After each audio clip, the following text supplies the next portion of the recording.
É uma excelente pergunta também. É claro que com a ampliação do grupo e talvez até a contragosto do Brasil tenha sido ampliado é, da maneira que foi, né? Sem critérios claros, por que esses países foram escolhidos para participar dos BRICS e não outros? E aí teve uma grande influência da China e da Rússia, talvez, na escolha dos novos ingressantes. E o Brasil optou em tentar convidar a Argentina, né, na penúltima cúpula na África do Sul, em 2023, mas a Argentina, com Milei, recusou o convite, mostrando que talvez a escolha do Brasil também não tenha sido a melhor para a ampliação do grupo e manter um certo equilíbrio entre as regiões, né?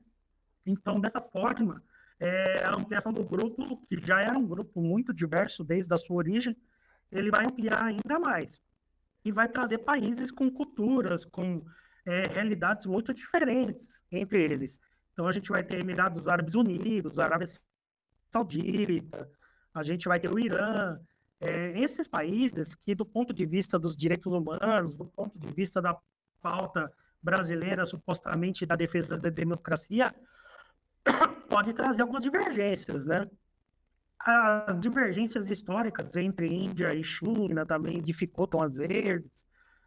Rússia e China tem um histórico também de algumas desconfianças mútuas, mas nos últimos tempos, inclusive com o início da guerra da Ucrânia, a aproximação entre Rússia e China foi intensa, né? Uma aliança sem limites, inclusive, eles assinaram o ano passado. Isso tem trazido um fortalecimento para o grupo, com o ingresso de novos membros, mas também tem trazido esse desafio, como criar um consenso entre países com realidades tão diferentes e que, em alguns momentos, defendem valores diferentes no sistema internacional. Mas eu tenho visto, por um outro ângulo isso, mas depois a gente pode falar só do caso do Brasil ter vetado a Venezuela, que foi um tema importante também, mas eu vejo mais como um fortalecimento do que um enfraquecimento, porque as diferenças entre esses países não implicam que eles não estejam unidos numa causa comum, que é essa causa da defesa do multilateralismo e de buscar alternativas à OTAN, alternativas a esse modelo capitalista ocidental. Então, diante desse cenário, esse poder de atração de nossos países e o bom funcionamento do novo Banco de Desenvolvimento dos BRICS, ele tem demonstrado que é claro que ele não vai revolucionar todo o sistema.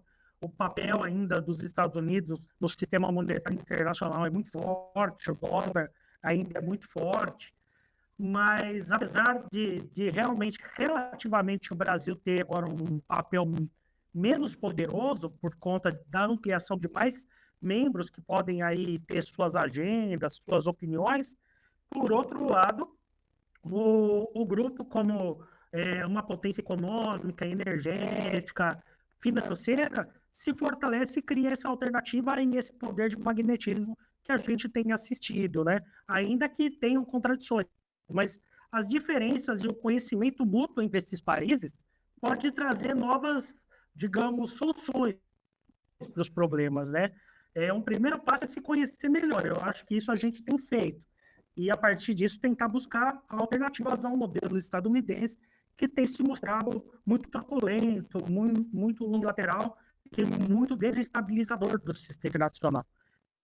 Então, eu vejo esse desafio, que realmente é ter consenso entre esses países, mas eu vejo como um elemento de força tantos países interessados a participarem desse bloco. Então, deixa o seguinte, você mesmo mencionou a questão da Venezuela, né?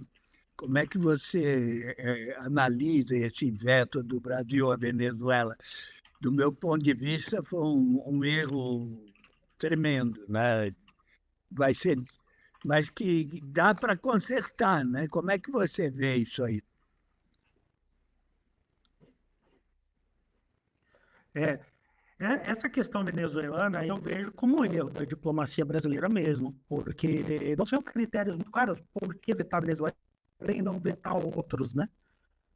Com base em que critério exatamente? Mas é claro, as relações entre o Brasil e Venezuela se deterioraram muito nos últimos no último 1 ano e meio, né?